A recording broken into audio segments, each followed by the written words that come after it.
Hello engineers, मैं engineer Vijay Kumar स्वागत करता हूं सिविल गुरुजी प्रयागराज के यूट्यूब चैनल में। तो जैसा आप देख रहे हैं कि यहाँ पर सिविल गुरुजी प्रयागराज में इन लोगों का 2 मंथ का ट्रेनिंग कंप्लीट हो गया है और ये हमारे छठे बैच के ट्रेनिंग हैं। इन लोगों का यहाँ पर मॉक इंटरव्यू सेशन रखा गया है। तो 2 महीने की ट्रेनिंग कंप्लीट करने के बाद इन लोगों को प्रो एंड टिप दिया जाता है कि इनको इंटरव्यू में जाकर के कैसे परफॉर्म करना है, खुद को कैसे जाकर के रिप्रेजेंट करना है, रिज्यूमे कैसे बनाना है, पोर्टफोलियो कैसे बनाना है। ये फाइनल डे में आकर के हम इनको पूरा प्रिपरेशन सिखाते हैं। तो आप में हमारे साथ बने रहिएगा, इससे आपको भी मदद मिलेगी। तो मैं अपने नेक्स्ट ट्रेनिंग को बुलाता हूँ और उनका इंटरव्यू यहाँ पर कंडक्ट करूँगा। Next coming coming sit down. क्या लाए हो आप अपने साथ? तो ये मेरा पोर्टफोलियो है, मेरा रिज्यूमे है। अच्छा अच्छा। शिवम पांडे। जी sir. So tell me something about yourself. Sir मेरा नाम शिवम पांडे है। मैं उत्तर प्रदेश के भदोही डिस्ट्रिक्ट से बिलोंग करता हूँ। हाँ। मैंने मेरी प्राइमरी एजुकेशन जो है अपने गांव से की। उसके बाद मैंने हायर सेकेंडरी एजुकेशन के लिए मैं छत्तीसगढ़ चला गया। अच्छा। वहाँ पे हायर सेकेंडरी एजुकेशन कंप्लीट करने के बाद मैंने जो स्टेट लेवल पे पीवीटी का एग्ज़ाम होता है उसको क्वालिफाई किया और मुझे गवर्नमेंट पॉलिटेक्निक कॉलेज रायपुर मिला, जहाँ पे मैंने 3 साल का डिप्लोमा सिविल इंजीनियरिंग से कंप्लीट किया। उसके बाद सर मैं यहाँ पे इलाहाबाद में आ गया। यहाँ 1 साल गवर्नमेंट प्रिपरेशन किया और इसके बाद मैंने सिविल गुरुजी प्रयागराज से ट्रेनिंग लिया है।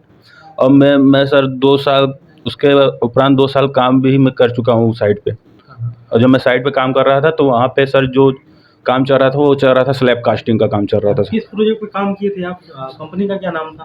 सर कंपनी का सर नाम था ग्रीन डिजाइनिंग इंजीनियरिंग सर्विसेज। अच्छा, तो वहाँ पर क्या आपके job and role responsibility? Sir मेरा जॉब था एज अ सुपरवाइज़र, वहाँ पे काम कर रहा था। सुपरवाइजर। जी सर। तो कब ज्वाइन किए थे वहाँ पर? सर मैं वहाँ पे ज्वाइन किया था सर ये 2021 में किया था, अक्टूबर में। अक्टूबर 2021 में। और कब तक काम किया था आपने वहाँ पे? सर वहाँ पे मैंने काम किया था सर 2 से 3 महीने तक काम किया था, फिर इसके बाद चेंज कर दिया था। उसके बाद मैं पीएचई वाले में चले गया था। क्यों चेंज कर दिया था? सर कि वो वहाँ पे क्या होता है कि मेरे को उससे अच्छा ज़्यादा सैलरी पीएचई वाले में मिल रहा था और वो वहाँ पे काम उतना नहीं था। सिर्फ मेरे को कंसल्टेंसी वाला काम करना था पीएचई वाले में, इसलिए। कंसल्टेंसी का वर्क किए थे? जी सर।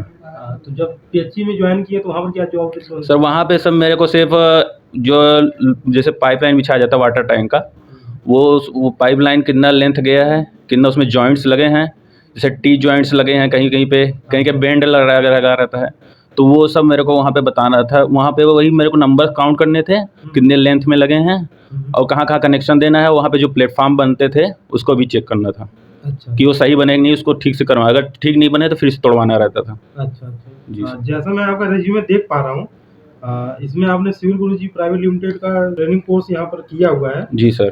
तो ये 2 महीने में आपने क्या क्या चीज़ें सीखी हैं? सर वहाँ पे मैंने सीखा है एस्टिमेशन के बारे में सीखा है, बीवीएस के बारे में सीखा है, क्वांटिटी सर्वे के बारे में सीखा है, सर्वे के बारे में सीखा है और बिलिंग भी सीखा है। अच्छा, किसी कंपनी में आपने काम किया है? जी सर, मैं काम कर चुका हूँ। इस प्रोजेक्ट पे एस्टिमेशन में, क्वांटिटी सर्वे में? जी सर, मैं कर चुका हूँ। जैसे बताया मैं आपको सैनिक उसमें काम कर चुका हूँ। मैं स्लैब कास्टिंग हो रहा था तो वहाँ पर किया था। पीएचई में? नहीं सर, वो दूसरे कंपनी में। पीएचई में तो बाद में चेंज किया। कंसल्टेंसी जिसके बारे में आप बता रहे थे? जी, वो बाद में हुआ। उससे पहले मैं कंपनी में काम कर रहा था, वो स्लैब कास्टिंग हो रहा था, वहाँ से ज्वाइन क्या किया। कंपनी का नाम था? सर वही सर, वहाँ के ग्रीन डिजाइन सर्विसेज। अच्छा, तो वहाँ पर कितने दिन तक काम किया? वही 3 महीने सर। सिर्फ 3 महीने में जी। आपने जॉब को छोड़ दिया? जी सर। अच्छा। क्योंकि सर मेरे पास ऐसा वैकेंसी आया, सैलरी अच्छा था अच्छा। और काम उतना अच्छा, कोई काम उतना नहीं था। आपको अगर मैं पोस्ट पे रख दूँ एज ए साइट इंजीनियर, फिर आप भी अगर आपको अपॉर्चुनिटी मिल जाएगी तो आप भी इसको छोड़ करके चले जाओगे? नहीं सर, मैं बिल्कुल नहीं छोड़ सर, क्योंकि यहाँ पे क्या है सर कि मैं उस समय उतना मेरे को नॉलेज नहीं था, लेकिन जब ट्रेनिंग किया तो उस समय जब साइट पे काम कर रहा था तो उतना नॉलेज नहीं था, तो जो बताते हैं काम वो तो मैं एग्जीक्यूट नहीं कर पाता था। अच्छा। तो ट्रेनिंग करने के बाद क्या हुआ कि सर मेरे कॉन्फिडेंस आया कि मैं कर सकता हूँ, ये काम मैं सीख चुका हूँ तो ये मैं एग्जीक्यूट कर सकता हूँ सर। जैसे बीबीएस बनाना, एस्टिमेशन करना, बिलिंग बनाना, ये सब कर सकता हूँ मैं। अच्छा। तो आप बता सकते हो कि डीपीआर क्या होता है? क्या sir? DPR sir daily progress report होता है। जैसे सर क्या होता है कि हम जब सुबह जाते हैं तो वहाँ पे लेबर कहाँ काम करेगा, कितने लेबर लगाने हैं, कौन से काम में कौन सा काम कंप्लीट करना होगा, तो सुबह ही जाके हम लोग कर लेते हैं। इससे पहले, इस दिन के पहले हम इवनिंग प्लान बनाते हैं। एक वो भी होता है सर, इवनिंग प्लान, उसमें कर देते हैं। फिर उसके बाद जब वो काम हो जाता है तो हम लोग शाम को जाते हैं। बीच में क्या होता है, जैसे कि हम लेबर प्रोवाइड कर देते हैं दूसरे को, तो क्या होता है कि क्या होता है, लेबर जो शुरू में मास्टर रोल में जो रहता है लेबर काउंट किए रहते हैं, वो शाम में देखते हैं, वही मास्टर रोल हम लोग को शाम में डीपीआर के थ्रू चेक करने के लिए काम आता है। अच्छा तो डीपीआर में हम लोग क्या सर देखते हैं कि वही उतने ही लेबर हैं, कितने काम किए, और डीपीआर के थ्रू हमें पता चल जाता है, जिसे डेली प्रोग्रेस रिपोर्ट करते हैं। अच्छा अच्छा। और डिटेल प्रोजेक्ट रिपोर्ट क्या होता है? ये डीपीआर और भी होता है ना? जी सर। तो क्या डिटेल प्रोजेक्ट रिपोर्ट होता है, वो क्या होता है? डिटेल प्रोजेक्ट रिपोर्ट, हाँ, report. Sir detail project report वो होता है जिसमें हमारे जैसे पूरे जो प्रोजेक्ट हमारे जो स्टेप वाइज बन रहे हैं, उसका ड्यूरेशन क्या है, मतलब कितने, मतलब कितना बना है, कितना मतलब कितना बन चुका है, कितना प्रोग्रेस हो चुका है, वो डीपी और ये उसके थ्रू हम पता कर सकते हैं। अच्छा अच्छा। हम्म। हाँ, तो आपको एमबी बुक भरने आता है? जी सर, हाँ आता है। एमबी बुक में कितने कॉलम होते हैं? सर एमबी बुक में 7 कॉलम होते हैं सर। 7 कॉलम होते हैं। फुटिंग का जो ट्रेपेजॉइडल फुटिंग होती है उसकी क्वांटिटी कैसे निकालते हैं? सर ट्रेपेजॉइडल फुटिंग होती है, उसका क्वांटिटी कंक्रीट का क्वांटिटी सर। हाँ, क्वांटिटी। कंक्रीट का क्वांटिटी सर, ट्रेपेजॉइडल फुटिंग का हम लोग लेंगे, उसका उसमें सर एज पर ड्राइंग उसमें दिए रहता है, उसका लेंथ विथ दिए रहता है। हाँ और हम जो ट्रेपेजॉइडल फुटिंग होगा तो 2 पार्ट में डिवाइड रहेगा, रेक्टेंगुलर, ट्रेपेजॉइडल। हाँ। तो हम रेक्टेंगुलर वाले का अलग लेंगे, ट्रेपेजॉइडल वाले का अलग लेंगे, हाइट अलग अलग लेंगे, उसके बाद सब उसे फाइंड कर तो लेंगे। ट्रेपेजॉइडल का फार्मूला क्या होता है कंक्रीट की क्वांटिटी निकालने के लिए? ट्रेपेजॉइडल का सर, हाँ। सर उसका होता है A1/A2, उसका सर होता है H/3, फिर under A1 + A2 into Underwood A1 + A2 होता है सर। A1 A2 क्या होता है? एरिया होता है सर। किसका एरिया होता है? सर एरिया होता है उसका मतलब A1 A2 2 दिए रहते हैं एरिया। एक एरिया होता है सर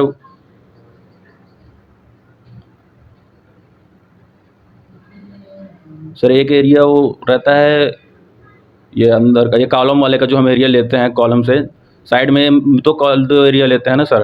जैसे पूरा हम लोग का दे दिया गया पूरा, मतलब फुटिंग का ऊपर में, तो जहाँ कॉलम करते हैं प्रोजेक्शन, तो उधर 0.01 एक्स्ट्रा लेके करते हैं ना, वहाँ करते हैं ट्रेपेजॉइडल के लिए, वो एरिया होता है सर। अच्छा अच्छा। ये डिडक्शन क्या होता है? प्लास्टर में डिडक्शन करते हैं ना? जी सर, प्लास्टर में डिडक्शन किस कर कंडीशन में करना होता है डिडक्शन? इसके लिए प्लास्टर कौन सा आईएस कोड फॉलो करते हैं? IS को 1200 पार्ट 12 फॉलो करते हैं सर। 1200 पार्ट 12। जी सर। उसमें क्या क्राइटेरिया है डिडक्शन का? डिडक्शन का सर ये है कि जैसे हमारा ओपनिंग है, हाँ हाँ। ओपनिंग अगर हमारा 0.5 मीटर स्क्वायर से कम है तो हम कोई डिडक्शन नहीं करेंगे। अगर 0.5 से 3 मीटर स्क्वायर तक है तो उसमें 50% डिडक्शन करेंगे। और अगर 3 मीटर स्क्वायर से ज़्यादा है तो 3 मीटर स्क्वायर से ज़्यादा है तो 100% डिडक्शन करेंगे। उसके अलावा सील सॉफिड और सील हो गया, सील सॉफिड और ये आपका सील हो गया, सील सॉफिड, और ये सब पूरे चौखट जो रहता है जो ऊपर, उसको क्या बोलते हैं? उसके साइड को वर्टिकल फेस को क्या बोलते हैं डोर के? उसको सर बोलते हैं, चलिए कोई नहीं। तो आगे बढ़ते हैं। आपने इसमें काफ़ी चीज़ें मेंशन की हुई है, तो आप बताइए एस्टिमेशन में और भी सारी चीज़ें आपने कैलकुलेट करना सीखा होगा। जी सर। अगर मैं बोलूँ सर्कुलर कॉलम है उसका क्वांटिटी निकालना है, वॉल्यूम निकालना है, तो कैसे निकालोगे? किसका सर? सर्कुलर कॉलम है, उसका लेंथ 1 मीटर है। एस्टिमेशन में सर, बिल में कोई भी क्वांटिटी आपको निकालनी है, सर्कुलर कॉलम है, उसका लेंथ 1 मीटर है और उसका जो डायमीटर है 500 mm है। तो उसका आपको सर्कुलर कॉलम का क्वांटिटी निकालना है, वॉल्यूम निकालना है कंक्रीट का। कैसे निकालोगे? सर्कुलर कॉलम का सर? हाँ। सर्कुलर का क्वांटिटी निकालना है। हाँ, कंक्रीट की क्वांटिटी वॉल्यूम निकालना है। अच्छा, कंक्रीट सर्कुलर कॉलम का सर वो उसका सर्कुलर कॉलम के लिए उसका पैरामीटर फाइंड करेंगे उसके लिए। वॉल्यूम निकालने के लिए पेरीमीटर निकालना नहीं सॉरी सर, सर्कुलर कॉलम के लिए नहीं सर, वो नहीं पता मेरे को। अच्छा। जैसे मैं देख पा रहा हूँ क्वांटिटी सर्वे भी आपने किया है, तो ये एस्टिमेशन और क्वांटिटी सर्वे, इन दोनों के बीच का डिफरेंस क्या है, जरा बताइए तो। सर एस्टिमेशन में क्या करते हैं सर, हम एस्टिमेशन में केवल हम लोग क्या कहते हैं क्वांटिटी फाइंड कर लेते हैं आइटम का, और जो फिर उसके बाद अकॉर्डिंग टू SOR उस पर रेट से मल्टीप्लाई करते हैं और फिर हम जो रेट पर आता है उसे बिल मिलते हैं। क्वांटिटी सर्वे की बात कर रहा अच्छा, क्वांटिटी सर्वे हाँ। बिल बनाते हैं, वो बीओक्यू बनाते हैं। क्वांटिटी सर्वे में क्या होता है सर, जितने भी आइटम रहते हैं उनके क्वांटिटी हम फाइंड करते हैं एक और रेट से मल्टीप्लाई करके। जैसे हमें कि जैसे सीमेंट सैंड एग्रीगेट का हो गया क्वांटिटी सर्वे में सर, हाँ। सीमेंट सैंड एग्रीगेट हो गया तो उनका रेट से मल्टीप्लाई करके मतलब उनका क्वांटिटी फाइंड कर लेंगे, कितना क्वांटिटी लगेगा जैसे रेशियो के अकॉर्डिंग। जैसे कंक्रीट का हमें फाइंड करना है तो ठीक है। ये डेवलपमेंट लेंथ क्या होती है? सर डेवलपमेंट लेंथ सर क्या होता है कि जो हमारे जैसे जो हमारा क्या होता है बांध का जैसे बीम में जैसे डेवलपमेंट लेंथ प्रोवाइड करते हैं तो कॉलम में उसको क्या होता है, उसको एक स्ट्रेंथ प्रोवाइड करता है, मतलब अच्छा अच्छा। हाँ बांध के रखते हैं डेवलपमेंट लेंथ एक्स्ट्रा। कितना लिया जाता है ये डेवलपमेंट लेंथ? सर किस पोजीशन बीम में सर बीम में दिया जाता है 50 डेवलपमेंट लेंथ। और कॉलम में? कॉलम में सर डेवलपमेंट लेंथ 300 देते हैं क्या, 300 देते हैं सर। और ये लैप लेंथ क्या होती है? लैब लेंथ होता है सर, जैसे हम एक मतलब क्या होता है कि सर जब भी हम कभी कॉलम प्रोवाइड करते हैं तो क्या होता है जब जाते हैं कॉलम में बता रहा हूँ सर, लैब लेंथ में कॉलम में जब जाते हैं कितना देते हैं लैप लेंथ? कॉलम में सर 50 डी देते हैं कॉलम में। लैब डी क्या होता है?